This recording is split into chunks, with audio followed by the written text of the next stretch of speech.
देख रहे हैं परफेक्ट मिशन लाइव और मैं हूं आपके साथ ज्योति कनौजिया। ये नजर डालते हैं खबर की ओर। जनपद मिर्जापुर में आदर्श नगर पंचायत कछवा के तेग बहादुर वार्ड का बेटा नाम किया रोशन। यूपी बोर्ड की परीक्षा में रंजना मौर्य और सभी अभ्युदय प्रताप सिंह ने किया क्षेत्र का नाम रोशन। देखें भानु प्रताप सिंह की खास रिपोर्ट में।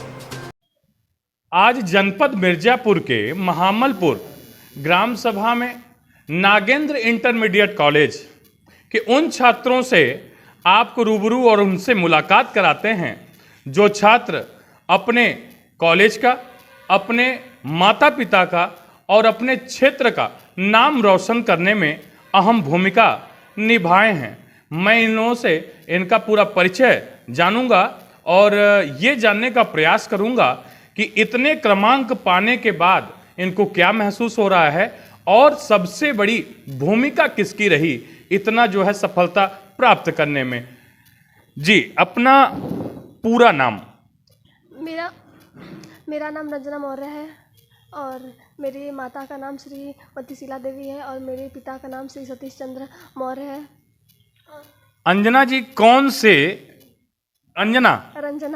रंजना जी कौन से ग्राम सभा से?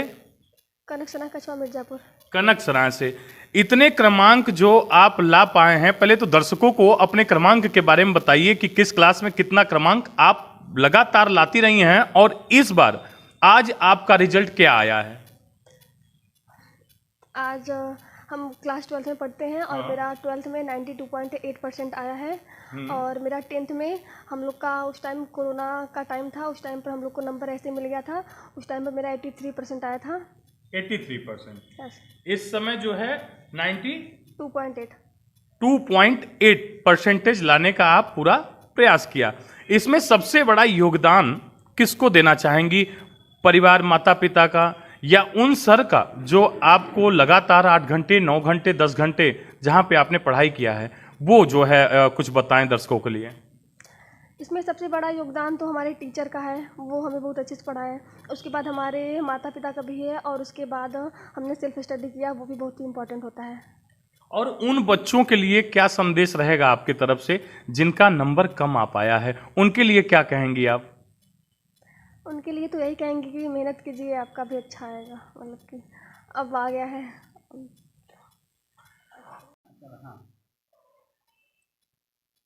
उसी स्कूल के एक छात्र और हैं, मैं उनसे भी जानने का प्रयास करूंगा कि उनके इस सफलता में महत्वपूर्ण योगदान रहा किसका। जी, आप अपना पूरा परिचय। मेरा नाम अभ्युदय प्रताप सिंह, पिता का नाम श्री राम सिंह और माता का नाम श्रीमती रेखा सिंह। और इस जो भी सफलता भी प्राप्त हुई है क्लास 10 के एग्ज़ाम में, उसके लिए मैं अपने परिवार वालों को सबसे पहले धन्यवाद कहना चाहूँगा, क्योंकि बुरे से बुरे वक्त में उन्होंने मुझे सपोर्ट किया है। चाहे वो जैसा भी हो, हर एक सवाल से लेके उसके उत्तर तक सब मुझे अपने घर वालों से ही प्राप्त हुआ है। मेरे घर वाले ही मेरे शिक्षक रहे हैं, चाहे वो मेरे पापा हो या मेरे बड़े पापा। उन्होंने मुझे हर सब्जेक्ट सिखाया, चाहे वो फिज़िक्स हो, मैथ हो या बायो हो। इसलिए ये जो भी नंबर आए, इस पर सबसे पहला अधिकार मेरे परिवार वालों का है, उसके बाद मेरा। और उन जिन टीचरों के बीच में स्कूल में आप तकरीबन 8 घंटे 10 घंटे समय दिए, उन टीचरों के लिए क्या कहना है? उनका कितना योगदान रहा? उनका भी मेरे नंबरों में योगदान रहा, लेकिन ऐसा नहीं है कि केवल उन्हीं का। अब किसी टीचर से कुछ चीज़ें समझ में आती हैं और किसी से चीज़ें नहीं समझ में आती हैं, लेकिन जो आप समझते हैं वो अपने घर पे ही समझते हैं। आप टीचर से उतना यहाँ पे इंटरेक्ट नहीं कर सकते हैं, क्योंकि कुछ समय होता है। इसके बाद जो आप पढ़ते हो केवल घर पे पढ़ते हैं और सेल्फ स्टडी करते हैं। कौन सा गाँव के रहने वाले हैं आप? कछवा बाजार। कछवा बाजार में कौन सा मोहल्ला? तेग बहादुर वार्ड। तो यहाँ पे थोड़ा सा एक चीज़ हमें बताएं कि उन नौजवान साथियों को या फिर उन बच्चों को जो आपके समकक्ष हों, जो आपसे जूनियर हों, जो आपसे सीनियर है, परसेंटेज कम आया है, उनके लिए आपके तरफ से क्या कहना है? सिर्फ इतना ही कहना है कि मेहनत से सब चीज़ प्राप्त होती है। और अगर नंबर कम आया, इसका मतलब ये नहीं किसी ने मेहनत नहीं की है। नंबर कमाने की वजह कुछ भी हो सकती है। ज़िंदगी की पहली सीढ़ी है, इस पर कुछ लोग डगमगाते हैं, कुछ लोग नहीं डगमगाते हैं। वो आपके मेहनत पर ही निर्भर करता है। और नंबर अगर कम आए तो अगली बार और अधिक आए। इसका मतलब ये नहीं कि नंबर कम आए तो आप ज़िंदगी में असफल हो गए। अच्छा, ये हाई स्कूल में इतना रिजल्ट लाने के बाद, हाई स्कूल में ही थे आप? हाई स्कूल में इतना रिजल्ट लाने के बाद आगे आप जो है लक्ष्य क्या बनाए हुए हैं कि हमें इंटर के बाद ये करना है या फिर मैं इस फील्ड में जाऊंगा, वो कुछ दर्शकों के लिए आप बताएं। अभी हाई स्कूल में जितना भी परसेंटेज आया है उसके अनुसार अभी कम्पिटिटिव एग्ज़ाम जैसे IITZ इसके लिए प्रिपेयर करने का टारगेट है। इसके बाद जो 12th बोर्ड्स होंगे उनके नंबर देखे जाएंगे फिर। ओके, आपको बता दें कि बच्चों का जो उत्साह होता है उनके विकास में, उनके आगे बढ़ने में बहुत महत्वपूर्ण भूमिका में वो अंदर का विश्वास होता है और वो विश्वास से भरे पूरे हैं ये दोनों बच्चे। और इनके उत्साहवर्धन के लिए इस कड़ी में मैं जोड़ना चाहूँगा उन शख्स को जो आज ऐसे बच्चों के हमेशा उत्साहवर्धन के लिए अपने कार्यों से जाने जाते हैं। कैम्ब्रिज कॉलेज के वो प्रबंधक संजय कुमार सिंह जी, जो कि इन बच्चों के उत्साहवर्धन के लिए आज इनके प्रोत्साहन के लिए आगे बढ़े और इनका जो है तमाम पुरस्कारों से सम्मानित इनको करेंगे। मैं उनसे भी जानने का प्रयास करूंगा कि इन बच्चों के बारे में इनकी क्या राय है। जो ये कहावत है कि पूत के पाँव पालने में ही दिखाई पड़ते हैं, तो जो बच्चे हमारे स्कूल के अंतर्गत आते हैं तो 1 महीने 2 महीने का जो हमारे साथ उनका वार्तालाप होता है और उनकी एक्टिविटी होती है, तो वो हमको ये आभास कराती है कि ये बच्चे रेस में दौड़ने वाले घोड़े हैं। ऐसे लोगों को विशेष प्रकार से हम लोग ट्रेन करते हैं और उनके मन में उत्साहवर्धन इस प्रकार से जागृत किया जाता है कि उनको अपने जीवन का लक्ष्य निर्धारण करने का अवसर प्राप्त हो। यह बड़े गर्व की बात है कि ये सब हमारे संसर्ग में रहे और इतने उपलब्धियों तक पहुँचे हैं। तो हमारा यह इन्हें संदेश है या हम इन्हें अब आगे भविष्य के लिए हम राय देना चाहेंगे कि इतने से ही संतुष्टि संभव नहीं है। अपनी प्रतिभा को और निखारना है और इस ढंग से ले जाना है कि भारतीय इतिहास में अपने आप को स्थापित करना है और अपने देश के प्रति कुछ लगन से कर गुजरने की क्षमता इनके भीतर होनी चाहिए। ये सभी जो हमारे छात्र छात्राएं इस विद्यालय में अपने मान्यता स्तर तक अध्यापन का कार्य, अध्ययन का कार्य अध्यापकों के द्वारा, छात्रों के द्वारा और अन्य भी जो बातें कराई जाती है, तो उनके भीतर एक शिक्षक और एक छात्र के बीच का जो बहुत ही जघन्य और जिसे बहुत कहा जाए अनन्य संबंध है, उन संबंधों की व्याख्या की जाती है ताकि एक छात्र घर पर जाकर इस बात को समझने का प्रयास करे कि जो हमें ज्ञान की प्राप्ति हो रही है वह हम अपने जीवन में किस प्रकार से उसका प्रयोग करें। तो ये जो अभिव्यक्ति होगी यह लड़के के भीतर जैसे जैसे जागृत होती चली जाती है, तो गुरु की महिमा की जो अनंतता है वह उसको परिभाषित कर देता है।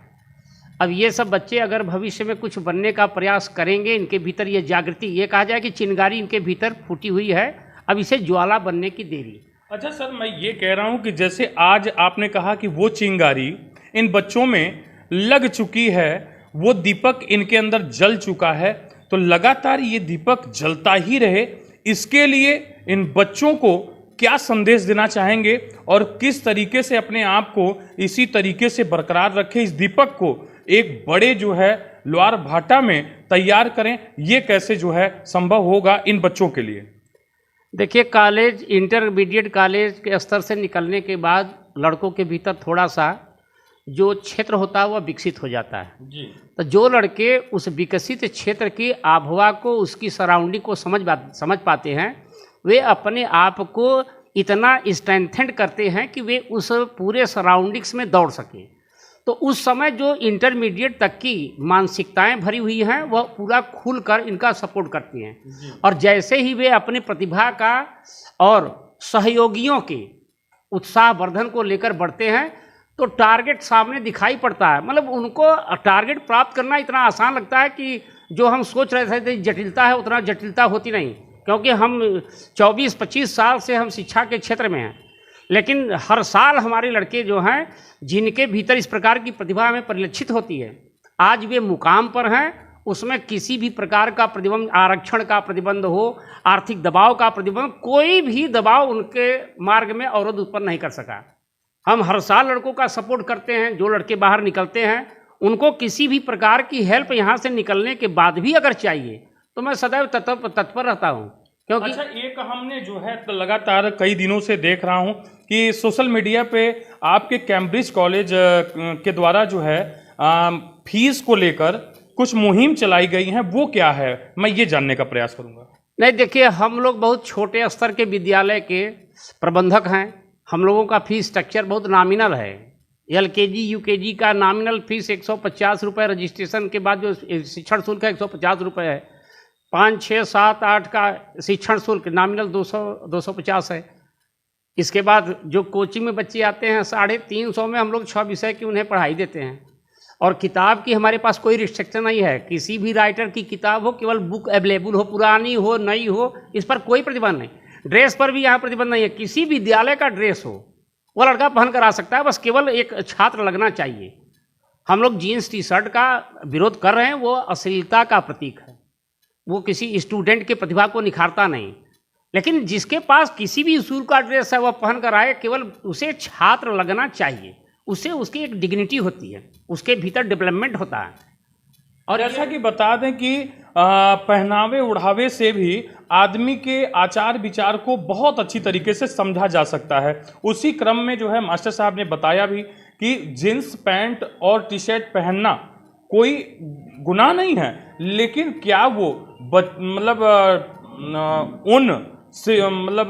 विद्यार्थी का वो चीज नहीं मिल पाता उन बच्चों में भी, और उसी से उनके जो है आचार विचार में भी परिवर्तन होता है। मैं जानने का प्रयास करूंगा कि उन बच्चों के लिए जो बाहर से कुछ और अंदर से कुछ और रहते हैं, क्योंकि आपने इंटर के बाद की कुछ जो है बातें बताई, ऐसे विद्यार्थी भी होते हैं कि कमरे में माता पिता का फोटो लगा है, गुरु का फोटो लगा है, उसके बावजूद होता क्या है कि उन्हीं के सामने वो अश्लीले बातें करते हैं, अश्लीले जो है तमाम चीज़ों को मोबाइल के माध्यम से देखते हैं, तमाम ऐसे जो है मित्रों के साथ ऐसे भूमिका में रहते हैं, लेकिन साक्षात गुरु के सानिध्य में और या फिर साक्षात माता पिता के सामने उस काम को नहीं करते। इस पे जो है बच्चों के लिए क्या निर्देश आपका रहेगा? देखिए, चरित्र का निर्माण छात्रों में विशेषतः 3 ही लोग कर पाते हैं, और उन्हीं लोगों को शास्त्र में वर्णित भी किया गया है। सर्वप्रथम अगर शिक्षा छात्रों को प्राप्त होती है, बच्चों को प्राप्त होती है, वो उसकी माता है। दूसरे नंबर पर हैं उनके पिता। तीसरे नंबर पर आते हैं शिक्षक या गुरु कहा जाए। लेकिन हालांकि शास्त्रों में शिक्षक और गुरु को क्लासिफाइड कर दिया गया है, लेकिन अब तो गुरु का मतलब धार्मिक गुरु और शिक्षक का मतलब अध्यापक। तो लिखते हैं कि जब तक तीनों का सामंजस्य नहीं होगा तब तक लड़के के संपूर्ण सर्वांगीण चरित्र का विकास नहीं हो पाता। शिक्षक के साथ वह 4 घंटे 5 घंटे 6 घंटे तक वह अपने चरित्र को एक नाटक के पात्र की तरह वह जीवंत बनाए रखता है क्लास में, लेकिन यहाँ से स्वतंत्र होने के बाद वह बिल्कुल ही पर्दे के पीछे चला जाता है। तो पर्दे के पीछे पात्रों की क्या दशा होती है वो उसके लिए उत्तरदायी उनके माता और पिता। अगर यह तीनों लोग अपने लड़के पर केवल मात्र 1 घंटे का सर्वेक्षण करते हों तो लड़के कभी जीवन में नहीं भटक सकते, वो कभी गलत मार्ग पर जा नहीं सकते। कोई भी जो ये संचार व्यवस्था चल रही है, संचार सिस्टम चल रहे हैं, वे किसी को बिगाड़ने के साधन नहीं हैं। बम बनाया गया, रिवॉल्वर बनाई गई, तलवारें बनाई गई, वो संसाधन विनाश के नहीं हैं। हम उसका जिस ढंग से प्रयोग करते हैं वह विनाश देता है। हर चीज़ हमारे घर में है, हथियार के रूप में इस्तेमाल कर रहे हैं। औरतें चाकू का इस्तेमाल करती हैं, पौने का इस्तेमाल, बेलने का इस्तेमाल कर रही हैं, लेकिन उसका एक संरचनात्मक उसका दृष्टिकोण है। अब उसी को हम मारपीट में इस्तेमाल करने लगेंगे तो चीज़ वही है, लेकिन उसकी प्रासंगिकता बदल जाती है। तो इसलिए माता पिता तो कभी कोई माता पिता नहीं चाहता कि हमारा बेटा बिगड़ जाए, हमारा बेटा एक गलत रास्ते पर चले, लेकिन जो उसकी मूल अध्याय जुड़ी हुई है कि हम कम से कम अपने बाल बच्चों के साथ 1 घंटे बैठकर, सप्ताह में 1 घंटे का समय देकर उसकी स्थिति को समझने का प्रयास करें, तो यह लड़के के छात्र छात्राओं के विकास में सबसे बड़ी सहयोगिता की भाव होती है जी। इसलिए हम चाहेंगे, और यह हमारा संदेश होगा, निवेदन है कि जिस भी गार्डियन को अपने लड़कों को उचित रास्ते पर ले जाने का प्रयास करना है, वे कम से कम अपने लड़के के साथ सप्ताह में नहीं संभव है तो 15 दिन पर, नहीं संभव है 1 महीने पर, उसके साथ कन्वर्सेशन करें, वार्तालाप करें, उसकी परेशानियों को पूछें, उसके होने वाली नीड्स को पूछें। जब वो इस प्रकार से वह एकजुट होगा तब लड़का अपने मन के उन बातों को कह पाएगा जिसकी कंप्लेन लोग जाकर अध्यापक से करते हैं, सर हमारा लड़का घर में ऐसा नहीं कर रहा है। वो सही ढंग से वह अपने डेफिनेशन को व्यक्त करेगा अपने माता पिता से। माता पिता अगर इस रोग को जान गए हैं तो वह टीचर के पास लाएंगे, तो टीचर के पास उस रोग का निदान छिपा हुआ, और समाज को सही दिशा में ले जाने के लिए केवल यही 3 उत्तरदायी हैं। अगर ये तीनों अपने कर्तव्यों का निर्वहन अपने ढंग से कर रहे हैं तो कभी भी कोई छात्र नहीं बिगड़ेगा। हमारा भारतवर्ष विश्व गुरु के उस चरम पद को प्राप्त करेगा, विश्व गुरु के उस चरण पद को प्राप्त करेगा। ये हकीकत है कि एक वो छोटा सा जो ब्लेड होता है, उसी ब्लेड से जेब कटर लोग जेब भी काटते हैं, और उसी ब्लेड से तमाम डॉक्टर लोगों का ऑपरेशन भी करते हैं। सच बताया जाए तो जो मार्च साहब ने कहा, ये काफ़ी महत्वपूर्ण बात रही। माता पिता और गुरु तीनों के योगदान में कोई भी बच्चा फलता फूलता या बढ़ता है तो जाहिर सी बात है कि उसके आचार विचार और संस्कार सभी जो है एक अलग जो है दिशा बनने का काम होगा। और उसी दिशा में ये विद्यालय मैं देखा हूँ कि काफ़ी जो है आगे रहा है। और भी मैं एक बात जानने का प्रयास करूंगा कि आध्यात्मिक तौर पर माता तो प्रथम गुरु हो गई, और सेकेंडरी तौर पर जो है ये गुरु आप बता रहे हैं कि थर्ड पे जो है शिक्षक हो गए, फिर उसके बाद जो है आध्यात्मिक गुरु तीसरे पे आते हैं। आध्यात्मिक गुरु शायद प्रथम पे हो जाएं, क्योंकि जीवन की विद्या और जीविका की विद्या में हमें ये फर्क आता है कि जीविका की विद्या जो कि विद्यालयों में मिलती है और जीवन की विद्या जो कि आध्यात्मिक गुरु के पास मिलता है, उसमें आध्यात्मिक गुरु को कब जीवन में वो बच्चे अपने शामिल करें, ऐसा मैं जानने का प्रयास करूंगा प्रबंधक महोदय से। देखिए, आध्यात्मिक की जो बात होती है तो उसके लिए सब्जेक्ट्स दिए गए हैं। जब हम लोग हिंदी पढ़ाते हैं या विद्यालयों में हिंदी पढ़ाई जाती है तो उसमें जो काव्य के प्रसंग हैं, तुलसीदास जी हैं, सूरदास जी हैं, कबीरदास जी हैं, रहीम हैं, इनके एक एक दोहे के निचोड़ को हम लोग प्रस्तुत करते हैं। वास्तविकता में वह उन्हें आध्यात्म की शिक्षा दी जाती है। जैसे ही एक दोहा पढ़ा जाता है कि गुरु गोविंद दोऊ खड़े काके लागों पाए, बलिहारी गुरु आपनो गोविंद दियो बताए, तो वहाँ शब्द का अर्थ नहीं बताया जाता, वहाँ उसकी आध्यात्मिक व्याख्या की जाती है कि किसी ईश्वर तक पहुँचाने का जो माध्यम है वह गुरु। तो अगर गुरु पर हमें विश्वास है तो ईश्वर उन्हीं के सानिध्य में है। जैसे ही हम गुरुत्व को प्राप्त कर लेते हैं, हमारे भीतर ईश्वर का साक्षात्कार होने लगता है। तो सिक्के के वह पहलू हैं गुरु और ईश्वर। इसीलिए कहा गया है कि गुरु और ईश्वर का संबंध अगर देखा जाए तो वहाँ पर हम शिक्षक को सबसे ऊपर मान रहे हैं, गुरु को। गुरु गोविंद दोऊ खड़े काके लागों पाए। अब इसमें क्या करा, पिता से माता 100 गुना करती सुत 100 प्यार, माता से हरि 100 गुना, हरि से गुरु 100 बार। तो यहाँ 100 बार का अर्थ यह नहीं है कि ऊंचा रख दिया गया, कहने का मतलब ये सीढ़ी बना दी गई। माता बच्चे को पैदा करती है और जितना स्नेह माँ कर सकती है उतना पिता करें, क्योंकि पिता के भीतर थोड़ा सा डिसिप्लिन होता है, अनुशासन होता है, वह लड़के को अनुशासन सिखाता है। इन दोनों के कैरेक्टर को मिलाकर जब सम्मिलित कर दिया जाता है तो वह लड़का किसी गुरु के पास पहुंचता है। अब गुरु उसके संस्कार को काट छांट तराश करके हीरे की तरह प्रयुक्त करता है। अब जैसे ही वह काट छांट तैयार करके मार्केट में उतारा जाता है तो हीरे की चमक सारा विश्व देखता है। इसलिए ये गुरु की महिमा को यह न समझा जाए कि किसी को छोटा बड़ा बताया जा रहा है कि प्रारंभिक संस्कार किससे प्राप्त होगा, सेकेंडरी संस्कार कहाँ से मिलेगा, और सारे संस्कार जब गुथेंगे तो गुरुत्व की प्राप्ति है, और गुरुत्व की प्राप्ति का मतलब हो गया ईश्वर की प्राप्ति। इसलिए ईश्वरत्व का भाव अपने भीतर अगर भरना है तो गुरु को ईश्वर समान समझना, क्योंकि रास्ता बताने वाला काम उनके अलावा कोई करने वाला नहीं।